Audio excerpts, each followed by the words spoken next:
tanong ako ha, for our daily reviewer. Naglalagay man kayo nito o hindi, kapag may code tayo for motorcycle, minsan lumalabas ito sa questions. So dapat alam din natin. Aware ba tayo yung top box at saka saddle bag? Yung top box yung sa likod, di ba? So regular top box is at least magkakasya yung dalawang full face helmet. Saddle bag naman, saan nilalagay? Siyempre sa gilid. Pero hindi pwedeng maglagay lang ng palakihan tayo kung anong kalaki ang gusto natin, di ba? Okay, Earl. Saan dapat na ikabit ang saddle bag? A.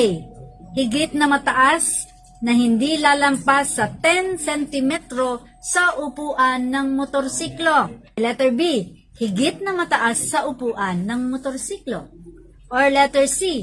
Hindi tataas sa upuan ng motorsiklo. Kapalagay mo, kuya, saan dapat nilalagay or kinakabit ang saddle bag? Letter C. Hindi tataas sa upuan ng motorsiklo. Pero kulang ito. Dapat hindi siya lalampas sa gulong, rear na gulong ng motor. Dati may bayad dito.